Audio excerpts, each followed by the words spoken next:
Welcome to the World Football Summit podcast, the show for football industry leaders who want to stay ahead of the game. We bring you the latest insights, trends, and stories from the experts driving innovation and progress in sports business worldwide. Join us as we dive deep into the ideas and initiatives transforming the world of football. From sustainability and innovation to player development, fan engagement, and everything in between. Our goal is to unite the global football industry and drive positive change and progress. Hey guys, welcome to another episode of the World Football Summit podcast. I'm your host, Jaime, CMO at World Football Summit. Today, I have a different type of episode for you. I will not be interviewing anybody, and it will be a solo episode where I discuss a few things that have caught my attention and I'm looking up for in 2024. I will discuss the importance of brand in football. Looking at Manchester United here, it's just amazing to see their brand valuation despite success off the pitch. So we will look into, what is driving that. And also, I'm really curious about the Web3 strategy. So yeah, we're going to dig deep into all of those initiatives that they're doing.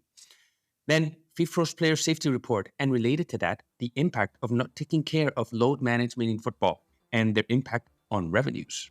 Finally, the importance of the live experience at stadiums going forward, and why the top teams in the world are investing in revamping their stadium, and so much more. But before we go into it, don't forget to subscribe and rate the podcast on your platform of choice. And remember, if you have any type of feedback about this type of episode, it will be very helpful if you share it with us. You can also subscribe to our newsletter, where every week we send updates, trends, and everything that goes on at our events. You can find the link in the show notes. The thing is, 2024 is going to be a very busy one for World Football Summit, as we have events in London, Mexico, Sevilla. You can check it all out on our websites. And now, enjoy this episode. Let's start with Manchester United. Few will not know about Sir Jim Ratcliffe buying a minority stake in Manchester United, and he's going to put about 230 million euros into the club. To me, it's just amazing to see how much the Manchester United brand is worth, despite them not being as successful on the pitch over recent years. No, if we look at the clubs in the English Premier League with highest brand value, according to Statista, Manchester City is worth 1,562 million. Then it's Manchester United with 1,412 million. Now, to give some context, around 2017, 2018, that number was 2,000 million. Anyway, Liverpool is 1,411 million. Arsenal, 940 million. Tottenham, 931 million. And Chelsea, 893 million. So you can see that Liverpool, despite their success, still hasn't been able to overcome Manchester United as one of the clubs, or actually the top two club in the English Premier League with highest brand value. Now, if we look at Forbes, they actually valued the team at $6 billion. And looking into that, when you look at the valuation breakdown, you have that matched. Again, this is information reported by Forbes. I don't want to take any credit here. Is around $988 million. Broadcasting is $1,991 million. Commercial revenue is above $2,000 million. And the brand itself is around $1,000 million. So again, you look at the brand valuation and you realize that it's the commercial value that's driving the most for the brand, right? And as actually, when you look at what the folks from Brand Finance reported, the valuation of the club is driven by the growth potential and the ability to diversify their revenue streams through broadcasting, sponsorship, and merchandise. Let's not forget that for them, women's football is becoming a very strong brand. So it's able to attract top players, and it's already drawing interest from global fans around the world. And needless to say, the international popularity of the Manchester United brand, especially in markets like India or China, is just amazing. So again, when you look at the potential, it's huge. So they don't really need that success on the pitch. In the long term, they will, but for the time being, they're able to capitalize on what we discussed to have a high brand valuation. When we look at the contracts that Manchester United, has signed with main sponsors, I want to highlight two. First, the one with Adidas. The kit sponsorship deal with Adidas is a record-breaking deal. It's about, it's over 1,000 million euros over the next 10 years. And then they just signed a deal with Snapdragon, and it's a record-breaking deal because it's a 16 million pound shirt sponsorship deal. That's more or less around 70 million euros per year. And this is actually going to take into effect in the 2024-2025 season.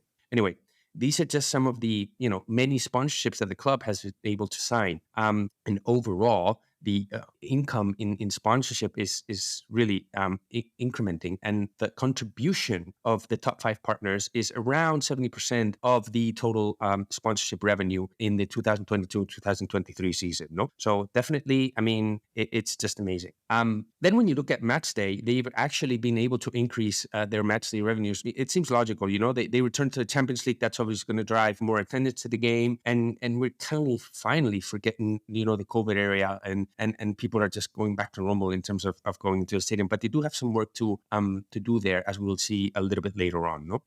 As I said at the beginning, I also want to talk about their Web3 strategy, because I think it's super interesting. And here I want to credit the Sporting Crypto podcast.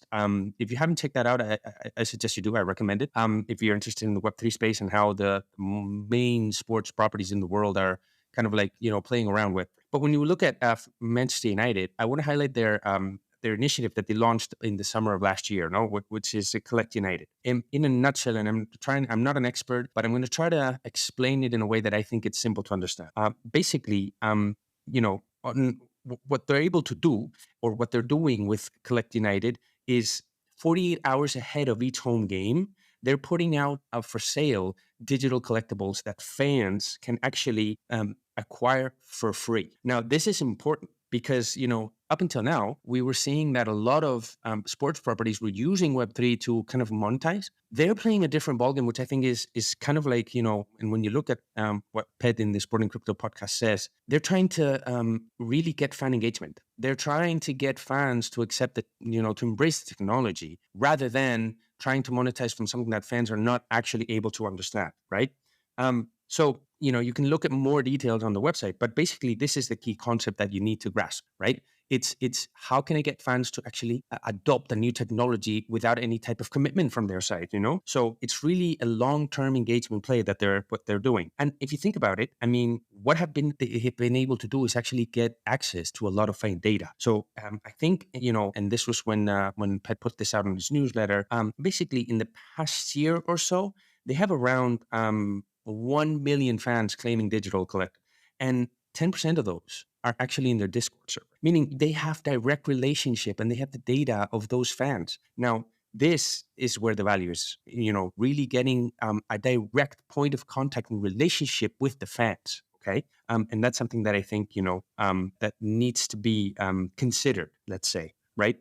Anyway, speaking about, the power of brand, we actually published an article in our World Football Summit blog, basically analyzing the power of the brand through 3 main major sports properties, which are the Serie A, La Liga, and the Saudi Pro League. Right? Basically, what is the Serie A doing, for example, in terms of the brand? Well, they're recognizing that football is not only competing with other forms of sports. They're actually competing with other forms of entertainment for the attention of the people, right? Now, when they look at football, they understand there are 2 elements that stand out as key differentiator factors for sports. 1, the live experience, and 2nd, the unique emotions that only football can create. And from this, they developed a storytelling strategy. And this is crucial. In today's world, storytelling is key. And who are the probably 2 most powerful agents that are developing powerful stories? First, the fans themselves. And second, the athletes, right? Now, if you want to, let's look into the role of the athlete, right? I mean, we live in an era where fans are actually following players around more, or engaging more with players than with actually clubs themselves. And if you want to look into the data, again, let's go back to Statista and let's look at Messi, Lionel Messi, after signing for Inter Miami. Let's look at the evolution of the social media followers that the club has gained, right? First, in Instagram. Before the announcement, they had 1.1 million followers in Instagram. Now they have almost 7 million. On TikTok, they weren't even reaching 1 million, and now they're at 2.6 million. Same thing went on from Facebook. They had actually 0.3 million, and now they're at 1.1 million. And finally, on X, they had 0.18 million, and now they have around 500,000 guys following them on the Twitter accounts. Okay. Anyway. So really, it tells you about the power of the brand, right? And let's stick with Messi because I think this is just a very interesting example. Looking at that followers that he has, actually, Inter Miami now has more followers than every NFL, MLB, and NHL team, right? And it's only lacking, I think it's 3 NBA franchises. So other than that, they have more followers than, I think it's 26 franchises in the NBA. So it's just amazing, right? And then, you know, before joining the before joining the club, the outlook for the club wasn't as bright from the business side. But now they had actually a valuation of around 500 million, and the projection says it could reach a valuation of 1 billion. Right. So, I mean, in terms of revenues, just through the 2023 season, remember, Messi joined midway through the season. They were able to generate $120 million in revenue, whereas the previous year, they had earned only 15 million, right? So you can see the power of Messi as a brand, right?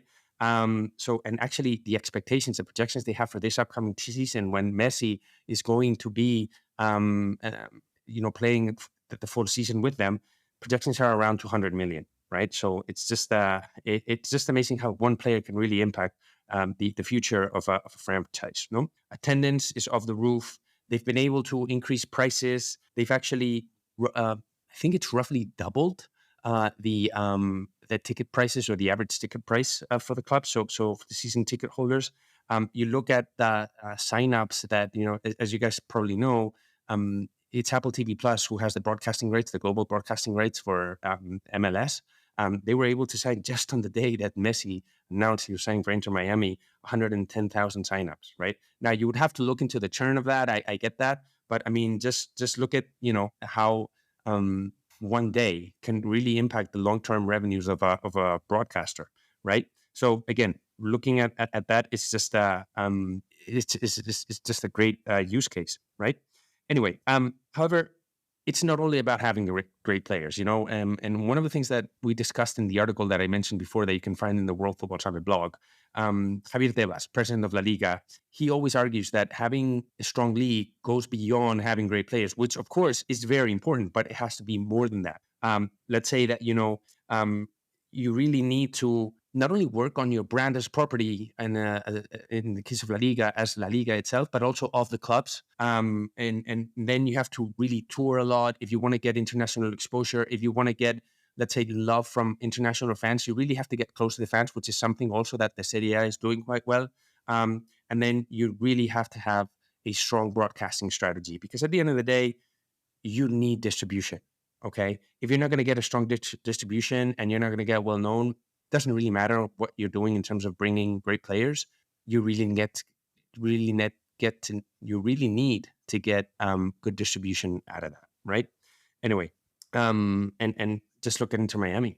What are they doing? They're touring the world right now. Why? Because they understand that if they want to hit that projection of $200 million $200 million of projection in revenues, they need to be close to new fans. They're traveling to Japan, they're coming to Argentina, they're going to Korea, they're going to Saudi. I mean, they're going all over, right?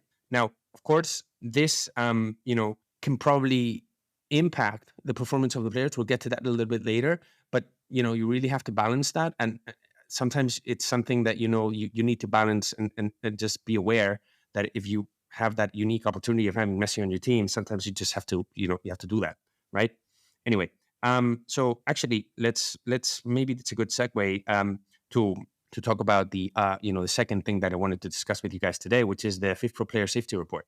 Now, what they're doing, the guys from FIFPro, is they're looking to understand the scale and the impact of violence and abuse towards footballers in the workplace. All right. Now, what do we understand when we speak about safety? Well, there's three main categories. First, it's the invasion of the workplace, meaning fans invading the pitch, or maybe some spectators trying to get into the dressing rooms, or maybe the training grounds. Even that also it comes into play here. Physical attacks, so physical attacks on players, throwing objects, or maybe attacks on team buses, and then finally you have your verbal abuse, which is the whatever you can think of. Really, it's just threats to either family members, to the players themselves. Online abuse. I mean, there's just so many things, right? Why did this stand out to me? Well, 90% of players suffer discriminatory verbal abuse before a match. And, to me, the question is, why is this seen as normal? And not only that, another interesting data point to consider here is that 83% of those players actually agree that these verbal, and these discriminatory abuses can actually lead to depression and mental health issues. So, and guys, don't believe this is only happening in men's football. Unfortunately, it was surprising to see that 34% of the unions said that, they were noticing a growing number of cases related to women's football as well. So this is something that we really need to consider. Okay, this World Football Summit, we believe in a different football, and this is one of the aspects that we need to fix. All right.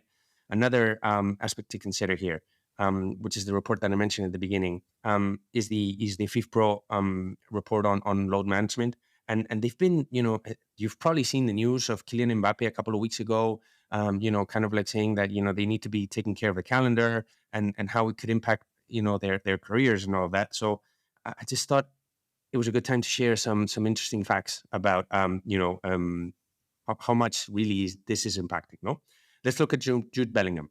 At his age, he's played almost 4,000 more minutes than Wayne Rooney at the same age, 12,000 more minutes than Steven Gerrard, and 14,000 more minutes than David Beckham. It's just amazing. Let's look at Kylian Mbappe. He's played 37% more minutes than Thierry Henry at the same age. Or Vinicius. He's played 12,000 more minutes than Ronaldinho at the same age. So, guys, I mean, this is, what is happening here? Why are these, younger players playing so many more games? Is it good for their careers? Are they going to be able to really stand the test of time with so many minutes behind, on their legs, let's say, right? Now, in the 2022-2023 season, do you want to guess who was the player with most minutes out there? It was Bruno Fernandes. Now, let's look at his numbers. He almost played around 6,000 minutes. And the second person there was Enzo Fernandez, and he played barely above 5,000 minutes. Just look at the difference. And the case of Bruno, 74% of his games were actually consecutive. And his average resting period was around 4 days, let's say, right? So, I mean, again, one would wonder, isn't this a career risk for these players that we all love to see? And not only that, look at it from the commercial side of it. Look at the NFL. They're able to bring more annual revenues, around 19 billion, than the Premier League, La Liga, Bundesliga, Serie A, and League One combined. Now, credit to the stat to Joe Pompliano, but I thought it was just a mind-blowing stat. Again, let's repeat that. The NFL is able to bring in more revenue than the Premier League, La Liga, Bundesliga, Serie A, and League One combined. Wow. So, and if you look at, their comparison with other sports leagues, the NBA has around $11 billion in revenues. Again, NFL has 19 billion. Projections are they could reach 25 billion. So one would think, isn't scarcity and premium games something worth considering? I mean, if it's good for business, if it's good for players, I don't know, I'm missing something there. If you guys know anything that I don't know, please share with me because it's just, it's interesting, at least, to say the least. Anyway, final thing I want to discuss with you today is the life experience. I think this is going to be a key trend going forward for 2024. And why I believe this is because, we were saying at the beginning, sports is competing with other forms of entertainment. Call it, series, documentaries, cinema, there's so many things, that one can do now. But I think there are two things that help sports and football really stand out. First, the unpredictability of the result. That's one thing. And the second is the life experience. And don't take it from me. Just look at how the top clubs are investing in revamping their stadium. The new Santiago Bernabeu is going to be open this year. They're already, I mean, if you haven't seen the design, it looks amazing. And they're trying to enhance the overall experience. And what they're trying to do is make it more than just a football stadium. So they're already in talks to have top tier concerts. Taylor Swift will be going there, I think. The NFL, there's rumors that they could be playing there in 2025, concerts, events, whatever you can think of, right? Then one of the main issues with the Manchester United deal that we were talking about at the beginning of the show is, that they're going to be putting money into their stadium. To put it into exact numbers, it is reported that Ineos, Sir Jim Ratcliffe's company, is going to put £236 million into the club. And they say that around 65, 70% of that is going to be put into the stadium Because they understand they need to revamp Old Trafford. Old Trafford needs to be a landmark stadium in the football industry, and they need to provide awesome experiences for their fans. But they're not the only ones. Just look at Barcelona is also revamping. Manchester City. I mean, again, the top clubs in Europe are investing in their stadium. Why? Because they understand the live experience is one of the key things they need to improve in the traditional sports business model, right? And in that sense, they're not the only ones. You look at the Saudi Pro League. This is one of the things that they're constantly facing as a challenge. And even though I think attendance has risen there like around 150% since Cristiano Ronaldo joined, but still, they're putting a lot of investment into getting more attendance to the games and improving the quality of the stadiums. And if you haven't seen the Qiddiya Stadium, I mean, that's just going to be awesome. It's going to be a 45,000 seat stadium. It's going to be home to Al Hilal and Al Nassr. I mean, it's going to be, the first fully integrated venue with a retractable roof, a pitch, and a LED wall. It's just going to be something that probably the world has never seen before. So really looking forward to that, seeing live, if it's at some point in my life I can, right? Again, as I was saying before, the goal for football clubs is to maximize traffic throughout the year. Concerts, events. The guys from Qiddiya are also going to do esports competitions, which is, another topic we can touch upon in the future. Everything goes into play. But in this sense, I want to go back to a framework that I once, was discussing with Felix Torralba from Real Mallorca. To enhance the experience, a club has to understand first the environment and the ecosystem that they're, working in. So, for example, in the case of Mallorca, it's a tourist destination. It's good weather. There's beaches, but maybe, a club in Denmark cannot offer that. What can that club in Denmark offer? Every club has a unique context that they can leverage, right? Second, what does the fan want out of the experience? And again, I'm going to be having an interesting conversation on the show in the future about who is actually the fan. That's, I think, one key question that football properties need to consider. Who is the fan? And then the club's assets. So what can you offer out to the world? Okay. And this also goes back to a panel I actually moderated during Football Innovation Forum back in June of last year, in Istanbul, with Milos from La Liga and Juan Anton from Villarreal. The key here is to reduce the friction as much as possible for the fan. All right. That's one of the things and for that, you really need to understand the entire fan journey and consider that the fan journey doesn't start in the stadium. It probably starts days before the actual game, right? So how can you make it?